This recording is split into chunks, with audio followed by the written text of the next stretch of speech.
Hey everybody, and welcome to What the Fact. I'm Aaron, this is Katie, and we're editors with PolitiFact. Every week on What the Fact, we bring you the latest in our fact-checking from the 2020 election, the impeachment inquiry, and sometimes some other stuff too. And this week falls into the other stuff category because there's a lot going on the domestic front.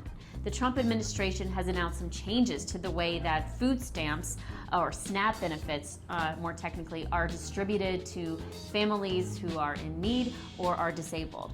These cuts are going to affect a number of Americans, and we're going to get into a fact check explaining just who is affected. But first, we wanted to connect with Newsy to bring you more context about the history of this program and how it's been used. The Trump administration is on track to institute some controversial changes to the country's food assistance program. But how did that government benefit become the system people know today? The country's food assistance is officially known as the Supplemental Nutrition Assistance Program, or SNAP, but it's commonly referred to as food stamps, and that name derives from the early versions of the program that literally used stamps. The first food stamp program was started in 1939 to help address both widespread unemployment and food surpluses. Eligible families bought orange food stamps and used them to buy whatever food they wanted. For every $1 of orange stamps they purchased, they received 50 cents in blue stamps. The blue stamps could only be used to buy foods the government said were in surplus. That program ended in 1943, and it was 18 years before the government started a food assistance program up again. In 1961, President John F. Kennedy launched a food stamp pilot program.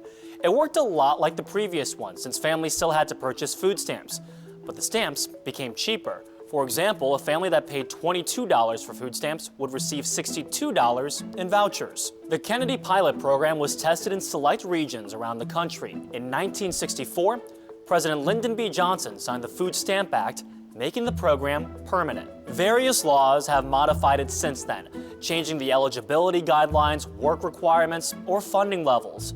Notably, in 1977, under President Jimmy Carter, Congress eliminated the purchase requirement, which meant the government started distributing food stamps to eligible families for free. Today, families get their SNAP benefits delivered electronically into an account they use like a debit card. They can buy foods like fruits, vegetables, meat, bread, cereal, and snacks. But the benefits can't be used to buy alcohol, vitamins or supplements, prepared foods, or household products like cleaning supplies or pet food. All right, thank you, Newsy. So, Aaron, where are we now with the distribution of SNAP benefits in the country, and how many people do we think are going to be affected by these changes? Yeah, well, Alma Adams, a Democrat from North Carolina, and a lot of Democrats across the country are taking exception to what the Trump administration has proposed. This is actually something that Republicans have tried to get through Congress in years past. Last year, for instance, that it passed the House under the Republican leadership, but died in the Senate. And then what they want to do in Republicans is they want to rein in who's eligible for this assisted food stamp, this SNAP benefit, and give states more flexibility in who can get it and who doesn't. The USDA's own estimate says this can affect up to 3 million people. More recent estimates put the number a little lower, between 700,000 and a million, depending on what you're seeing. The reality, though, is the Trump administration and Republicans think that SNAP, or food stamps, are supposed to be temporary assistance for people while they're looking for a job or trying to get back on their feet.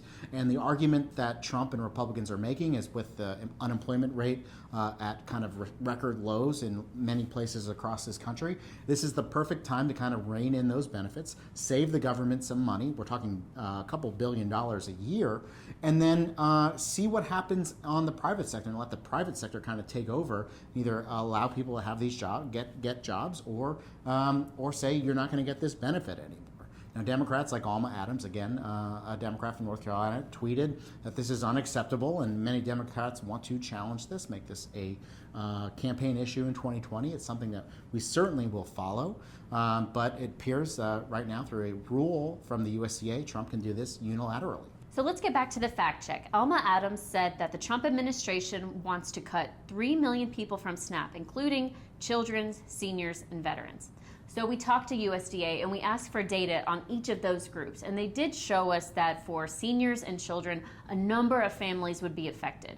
Now, the harder thing to pinpoint is veterans. the department does not keep data on how many veterans use SNAP benefits. That said, there was a study done by the left-leaning group, the Center on Budget Policies and Priorities, and they determined that I think over 1 million veterans are receiving SNAP benefits. So it goes to reason that a number of them will be affected by these changes. We've seen this a couple of times where I think politicians will just say veterans as a way maybe to tug at the heartstrings of some people, when in reality there's really no data to specifically back that up. But if you imagine, if we're talking about millions of seniors or people with disabilities, there's likely a lot of veterans who are just, by logic, stand to be in that pool. Yeah, given that uncertainty, we rated her statement mostly true. Now that's going to do it for this week's episode of What the Fact, but there's a lot more fact-checking that you can read on our website at PolitiFact.com.